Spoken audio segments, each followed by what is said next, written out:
तो नाम जप से हृदय पवित्र होगा और सत्संग से बुद्धि पवित्र होगी, जिसमें विवेक जागृत होगा, विवेक से वैराग्य और वैराग्य से भगवान के चरणों में अनुराग।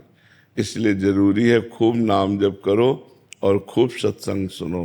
पर नाम जप और सत्संग का प्रभाव तभी पड़ेगा जब आपका भोजन शुद्ध होगा। भोजन शुद्ध होगा, विचार शुद्ध होंगे, आचरण शुद्ध होगा, तो आपकी साधना परिपक्व हो जाएगी। भोजन अशुद्ध, विचार अशुद्ध, आचरण अशुद्ध, तो आपकी साधना मलिन हो जाएगी, विक्षेप पड़ जाएगा, बाधा पड़ जाएगी।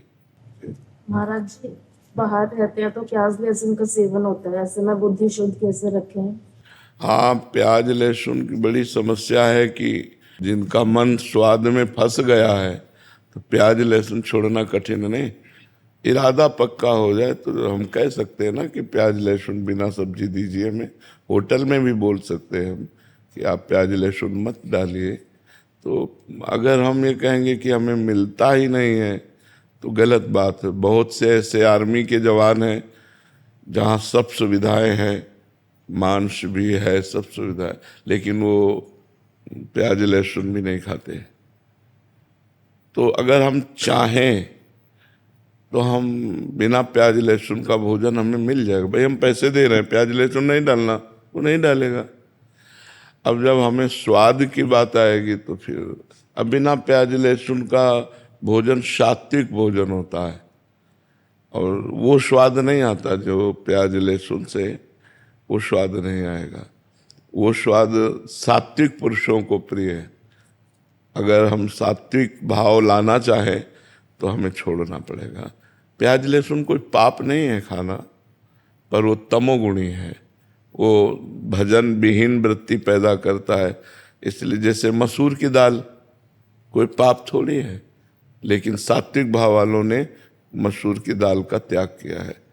जैसे बैंगन फल है, कोई उसमें सब्जी है, कोई त्याग वाली बात, लेकिन सात्विक भाव वाले ने त्याग किया। तो कुछ ऐसी चीजें हैं जो पाप नहीं है पर वो तमोगुणी है, इसलिए उसका त्याग किया गया है। तो हमें लगता है हमें पवित्र बुद्धि जो भगवान में लगानी है वो प्राप्त करने के लिए कोशिश करें कि प्याज लहसुन छोड़ दें। कोशिश करें, कोशिश करने से सब कुछ हो जाता है, सब कुछ हो जाता है। जब हम कोशिशें नहीं करेंगे कि अब तो संसार में बिना प्याज लहसुन के भोजन ही नहीं मिलेगा, तो ऐसा नहीं। बहुत से नौकरी करते हैं, बहुत से बच्चे विद्यार्थी जीवन में वो प्याज लहसुन नहीं खाते, दीक्षा लिए हुए हैं। तो हमें लगता है अगर हम प्रयास करें तो सफलता हमें मिल सकती है। और महाराज जी, परवा जैसे उपांशुक नाम जप करते हैं तो मन में अन्य विचार चलते रहते हैं, तो उससे वो नष्ट हो जाएंगे, वो अन्य विचार नष्ट हो जाएंगे। बस उपांशु जप चलना चाहिए, अन्य विचार अपने आप नष्ट हो जाएंगे। आप उपांशु जप करते हैं। विकास भटनागर जी, मुंबई से। जी। श्री हरिवंश महाराज जी। महाराज जी, जब श्री कृष्ण भगवान जी ने उद्धव जी को गोपियों के पास भेजा तो कहा तुम्हारा ज्ञान वहां काम नहीं करेगा। तो महाराज जी प्रश्न यह है कि ज्ञान और प्रेम परस्पर विरोधी हैं और विरोधी नहीं, विरोधी नहीं है, विरोधी नहीं है। ज्ञान जिस तत्व को समझाता है, प्रेम उस वस्तु का आलिंगन करता है। जिस परब्रह्म परमात्मा तत्व को ज्ञान समझाता है वो केवल समझ का विषय नहीं रह जाता। प्रेमियों के स्वाद लेने का विषय, उसके रूप का, उसके संग का, उसकी लीला का, वो रसास्वादन करता है। और ज्ञानी केवल तत्व को जानकर उसमें लीन हो जाता है। तो वो लीन होना और प्रेम में लीन होना दोनों अलग अलग है, विरोधी नहीं है। भगवत मार्ग विरोधी कैसे हो सकते हैं? विरोधी नहीं है, पर भाव विरोध पैदा हो जाएगा। जैसे ज्ञान में है शिवोहम, अहम ब्रह्मास्मि, और भक्ति में है दासोहम, मैं भगवान का दास हूँ। तो अब इसमें कैसे पटरी कैसे बैठ पाएगी? और दोनों भगवान को ही प्राप्त हो रहे हैं। एक भगवान में लीन हो रहा है और एक भगवान की सेवा कर रहा है, भगवान की लीलाओं का रसास्वादन कर रहा है। तो भाव में विरोध हो सकता है, तत्व में विरोध नहीं है। तत्व तो एक है, वही जो ब्रह्म है वही राम है, वही कृष्ण है, वही हरि है।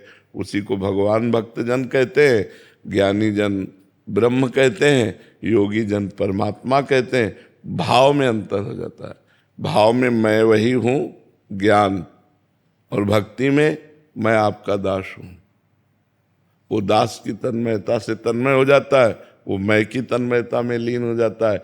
एक अभेद भक्ति है और एक भेद भक्ति है। तो भाव नाम जब से आएगा शरणागति से? शरणागति होकर के ही नाम जप करना चाहिए तो ज्यादा लाभ मिलेगा।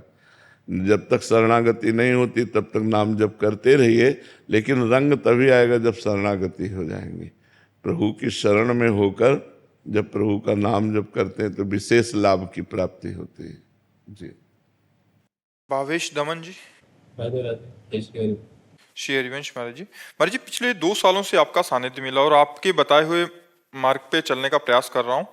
महाराज जी, गंदी आदतें भी छूटी हैं। पुलिस विभाग में कार्यरत हूं। अपनी ड्यूटी के दौरान एवं निजी जीवन में कई बार ऐसी विकट परिस्थितियां आती हैं, निश्चित करना मुश्किल हो जाता कि उस विकट परिस्थिति में जोई जोई प्यारो करे सोई मई भावे, समझकर सहना चाहिए या फिर सहना ही पड़ेगा। आपको क्या, बड़े बड़ों को सहना पड़ता है।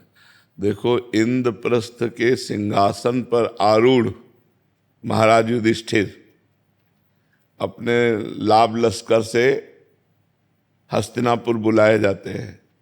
तो चक्रवर्ती सम्राट पद का अभिषेक जिनका हो चुका है, और गजराज पर बैठकर आते हैं पूरा अपने राजकीय सम्मान के साथ। और शकुन की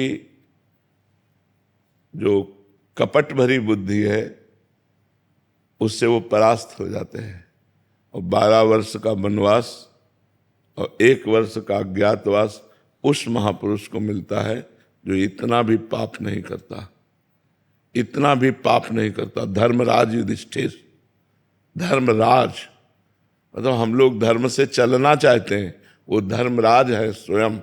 धर्मराज युधिष्ठिर कहा गया नहीं, धर्म के राजा है वो। लेकिन ऐसे महापुरुष को भी छली लोगों ने 12 वर्ष का वनवास, 1 वर्ष का अज्ञातवास और बड़ा कष्ट भोगा उन्होंने। पर विजय उन्हीं की हुई क्योंकि धर्म से चलते थे और कौरवों का विनाश हुआ।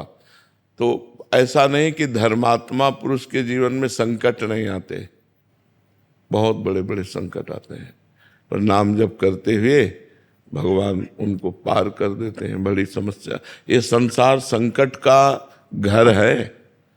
कोई व्यक्ति ऐसा नहीं है जिसको विपत्ति ना आवे, समस्या ना आवे, परेशानियां ना आवे, संघर्ष ना आवे। ये सबके जीवन में आता है। बस धैर्य पूर्वक चुपचाप सहो, नाम जप करो तो भगवान के आश्रय से विपत्ति से निकल जाओगे। वो तुम्हें पीस नहीं पाएगी, और अगर भगवान का आश्रय नहीं तो मिटा देगी। अगर भगवान का आश्रय तो आप पार हो जाओगे। दुर्गेश कुमार जी, बिहार से। राधे राधे महाराज जी। महाराज जी, आपने एक सत्संग में कहा था कि बिना भगवान की कृपा के हम नाम जप नहीं कर सकते। तो अगर कोई भक्त नाम जप करता है और कभी उसका नाम जप छूट जाता है तो उस समय उस पर भगवान की कृपा नहीं होती? नहीं, भगवान की कृपा होती, त्रुटि हो जाती है। माया आकर्षण करती है ना, तो हमसे त्रुटि हो जाती है। एक बार भगवान की कृपा हो गई, आपका नाम जप शुरू हो गया, इसके बाद आप किसी वस्तु से प्रभावित होकर नाम जप छोड़ दिए, मान लो भोजन, किसी व्यक्ति से प्रभावित होकर नाम जप, तो ये हमारी गलती है। कृपा और गलती कि हम किस भोजन में इतना आसक्त हो गए कि भगवान को भूल गए, भोग में इतना आसक्त हो गए कि भगवान को भूल गए, परिवार में इतना आसक्त हो गए कि भगवान को भूल गए, समस्या में इतना पीड़ित हो गए कि भगवान को भूल गए। तो कई ऐसे क्षेत्र हैं जहां हम असावधान हो जाते हैं और भगवान का विस्मरण हो जाता है। इसी का नाम माया है। जो भगवान का विस्मरण करा दे वो माया, और जो भगवान की स्मृति में डुबो दे वही भक्ति। तो हम भक्ति को पकड़े, बार बार अभ्यास करें नाम जप का। इसमें भगवान की अकृपा नहीं है। पहली बात तो भगवान किसी पर भी अकृपा नहीं करते। वो इतने दयालु हैं, इतने महान हैं, इतने करुणामय हैं कि वो थोड़ी देर के लिए हमें लगेगा कि बड़ा अमंगल हुआ, भगवान की शरण में हैं, भजन कर रहे हैं, कोई ऐसी घटना घटती है, लगता है बड़ा अमंगल हो गया। लेकिन विश्वास करो उसका परिणाम बहुत बड़ा मंगलमय होगा, परिणाम बहुत मंगलमय होगा। कौरव सोचते थे कि क्या कर लेंगे पांडव, 5 हैं और हम 100 हैं। और जब महाभारत युद्ध हुआ तो कौरवों के पक्ष में 11 अक्षौणी सेना और पांडवों के पक्ष में 7 अक्षौणी सेना। पर ये नहीं समझते थे कि अखिल ब्रह्मांडों को बल प्रदान करने वाला उनके पक्ष में है। तो भक्त के पक्ष में भगवान होते हैं। पर ऐसा कोई सोचे कि हम भक्ति करें कोई समस्या ना आवे, तो ऐसी बात नहीं है। भक्तों के जीवन में बड़ी बड़ी समस्याएं आई हैं और उन्होंने भगवान के ही आश्रय से उसे पार किया है। तो हमारे ऊपर भगवान की कृपा है, हम किसी समस्या पे या किसी प्रलोभन पे या किसी भोगासक्ति पे इतना आसक्त ना हो जाए कि भगवान को भूल जाए। ये हमारी कमजोरी है, ना कि भगवान की अकृपा। सौरभ संदीप दोषी जी। मतलब श्री हरिवंश जी। हरिवंश महाराज जी। गुरुदेव भगवान भगवत गीता के अध्याय 13 में क्षेत्रज्ञ विभाग योग में भगवान कहते हैं कि ये शरीर क्षेत्र है और इसमें स्थित क्षेत्रज्ञ को जानना चाहिए। आगे वे यही कहते हैं कि प्रत्येक शरीर में परमात्मा रूपी प्रभु स्थित हैं। गुरुदेव मेरी विनम्र जिज्ञासा है कि क्या इस शरीर के 2 क्षेत्रज्ञ जीवात्मा और परमात्मा इसमें स्थित हैं, या जीवात्मा रूपी एक क्षेत्रज्ञ में परमात्मा ही स्थित है? एक ही है, पर 2 दिखाई देते हैं तब तक जब तक बीच में दर्पण रहता है। जैसे हम शीशा रख लें तो हम 2 दिखाई देंगे, एक शीशा के अंदर और एक ये। तो जब तक हम जीव भाव में है, ज्ञान का विषय है, तब तक परमात्मा और जीव भेद रहेगा। और जहां हम परमात्मा में तन्मय हुए, जीवत्व तो खत्म हुआ। जीवत्व होता देहाभिमान के कारण, शरीर में मैं होने के कारण उसी परमात्मा को जीव कह दिया गया। आपका स्वरूप भी परमात्मा स्वरूप है, पर साधना करने पर जब आपको अपने शरीर का राग त्याग करना होगा, स्थूल शरीर, सूक्ष्म शरीर, कारण शरीर, तब आप परमात्मा भाव को, और जब परमात्मा भाव को प्राप्त हो गए तो फिर 2 नहीं, एक रहता है। तब एक रहता है, समझ रहे हैं? तब तक 2 है। जब तक शरीर भाव है तब तक 2 है, और जहाँ शरीर भाव खत्म हुआ तो ब्रह्मविद ब्रह्म ही भवत। ब्रह्म को जानने वाला वो ब्रह्ममय हो जाता है। गोस्वामी जी ने एक चौपाई लिखी, सोई जानई जेहि देहु जनाई और जानत तुम्हें हो जाए। जो आपको जान गया वो आप ही हो गया, आप मैं हो गया।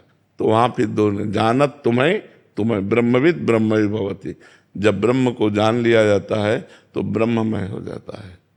विकास जी। राधे राधे। राधे राधे महाराज जी। महाराज जी मेरे मन में ये प्रश्न बार बार उठता है कि मेरा जन्म इस संसार में क्यों हुआ? कोई व्यक्ति कैसे जान पाए कि वह किस कारण ईश्वर द्वारा इस लोक में भेजा गया? भगवत प्राप्ति के लिए हुआ है, अपने स्वरूप ज्ञान के लिए हुआ है। क्योंकि अन्य योनियों में हम स्वरूप ज्ञान प्राप्त नहीं कर सकते। भैंस गधा घोड़ा बन करके हम भगवत प्राप्ति नहीं कर सकते, हम मनुष्य बनकर ही कर सकते हैं। तो हमें चाहिए कि संसार के कार्य करते हुए जो मुख्य उद्देश्य है भगवत प्राप्ति, वो हम करते रहें। निरंतर नाम जप करते हुए भगवान की शरण में होकर भगवान को प्राप्त करें। यही तन कर फल विषय न भाई, भजी राम सब काम बिहाई। जो मनुष्य शरीर है इसका फल विषय भोग नहीं है, समस्त कामनाओं का त्याग करके भगवान की प्राप्ति है। जिसको समझ में आ गया वही जीत गया। नहीं फिर पुनरपि जननम पुनरपि मरणम पुनरपि जननी जठरे शयनम, बार बार जन्म बार बार मरण, यही सब चक्र चलता रहता है जी। कैप्टन अरुण। राधे महाराज। श्री हरिवंश। महाराज जी मैं पूर्व में भारतीय सेना अधिकारी थे, अब काफी लंबे समय से कह रहे हैं लंदन में रह रहे हैं। महाराज जी ये कह रहे हैं कि वहाँ जगन्नाथ जी के मंदिर में इनको मुख्य भूमिका निभाने का वो मिला। महाराज जी कह रहे हैं कि वहाँ कहीं ना कहीं 2 गुट हो गए हैं, तो कह रहे हैं कि अब मेरे को मतलब ऐसे भेदभाव में मैं सच्ची सौहार्द और सच्ची भक्ति को पुनः स्थापित कैसे कर सकता हूँ? अपने को देखना है कि अपने स्वार्थ की पूर्ति की कामना का त्याग करके परमार्थ की पुष्टता के लिए जितना वैर विरोध रहित अधिकार मिल सके उतना कर लो, और जब लगे कि बहुत वैर विरोध हो रहा है तो छोड़ दो और एकांत में भजन करो, अपने घर में भजन करो।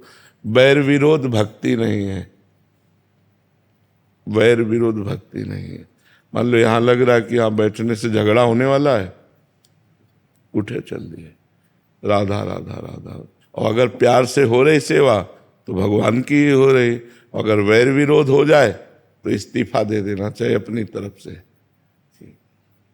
ये सब अगर करोगे तो भक्ति नहीं रहेगी, फिर वो वैर विरोध आ जाएगा, नहीं आ जाएगा जी। दिग्विजय जी। श्री हरि। श्री हरिवंश महाराज जी। महाराज जी, गुरु चरणों में प्रेम कैसे बढ़ता रहे महाराज जी? हमेशा गुरु आज्ञा में रहना। हाँ, गुरु आज्ञा में रहने से ही गुरु चरणों में प्रेम होता है। जैसी गुरु आज्ञा करें वैसा हम पालन करें तो गुरु चरणों में प्रेम हो जाएगा, और यदि हम गुरु आज्ञा का विरोध करें, उनके अनुकूल ना चलें तो फिर द्वेष हो जाएगा।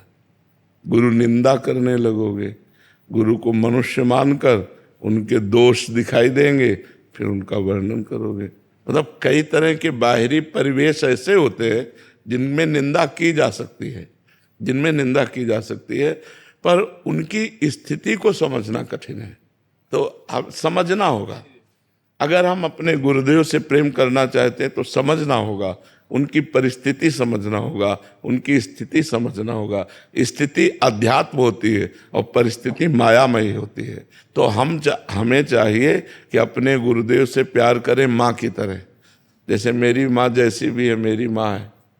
माँ में थोड़ी देखा जाता है कि धनी है कि निर्धन है, माँ तो माँ है। गुरुदेव तो मेरे गुरुदेव। अच्छा, अगर हम गुरुदेव को परब्रह्म माने, क्योंकि वो परब्रह्म परमात्मा है, गुरुर ब्रह्मा गुरुर विष्णु गुरुर्देव महेश्वरा, गुरु साक्षात। हाँ महाराज जी, जैसे आपने भी कहा कि जो दोष दर्शन करते हैं महाराज जी, तो इनको वैष्णव अपराध नहीं लगेगा? बच्चा तो फिर पतन भी तो होता है, पतन होता है, ऐसा नहीं होता है, पतन होता है, फिर इनका बहुत बुरी तरह से पतन होता है। बहुत अच्छा बच्चा, माया भी अपने प्लानिंग में रहती है।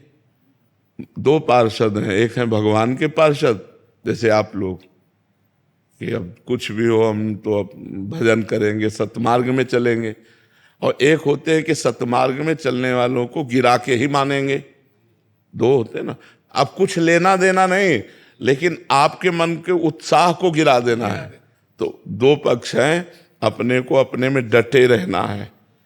अब विरोध तो बड़े बड़े सिद्ध महापुरुषों को, मीरा जी का विरोध नहीं हुआ, प्रहलाद जी का विरोध नहीं हुआ, नरसिंह मेहता जी का विरोध नहीं हुआ, बड़े बड़ों का विरोध होता है। इसलिए हमें चाहिए कि हम अपनी श्रद्धा बचा के रखें, अपनी श्रद्धा बनाए रखें।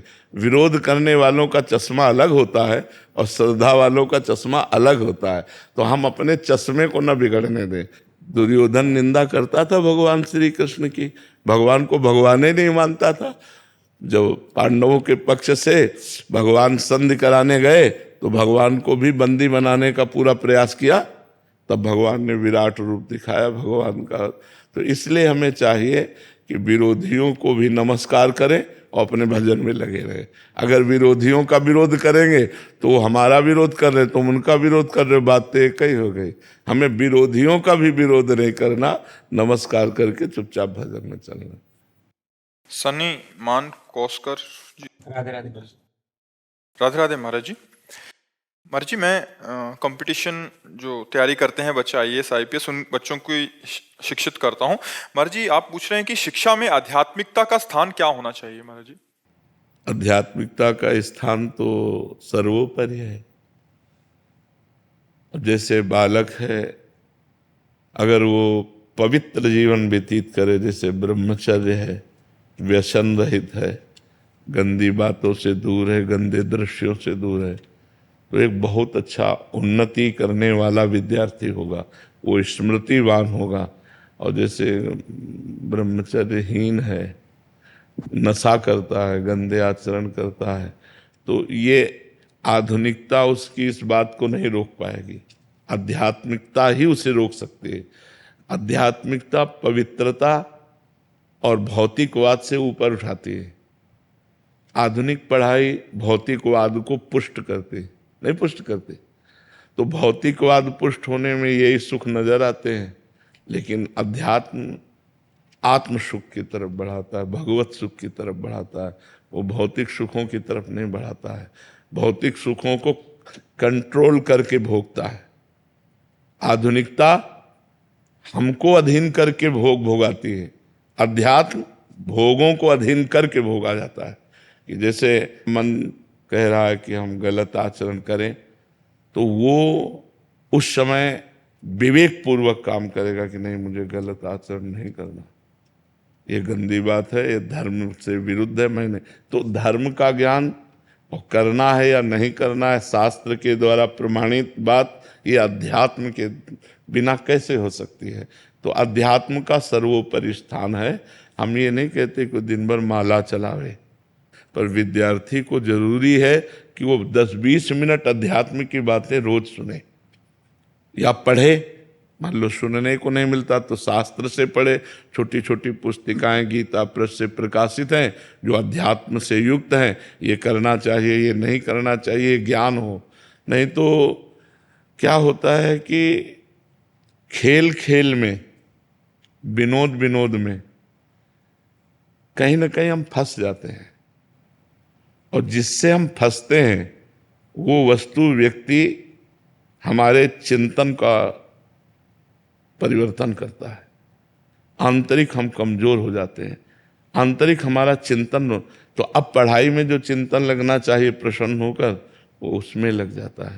तो कहीं ना कहीं जो पराजय होती है, जो फेल होना होता है, जो हम ग्रहण नहीं कर पाते हैं, जैसे हमारा अंदर से कहीं चिंतन है तो आप क्या बोल रहे हैं कि मुझे समझ में नहीं आता, क्योंकि चिंतन हमारा अंदर और कहीं चल रहा है, और जो हमारा चिंतन आप जो बोल रहे हैं उसी पे है, तो हम उसे पकड़ पाएंगे।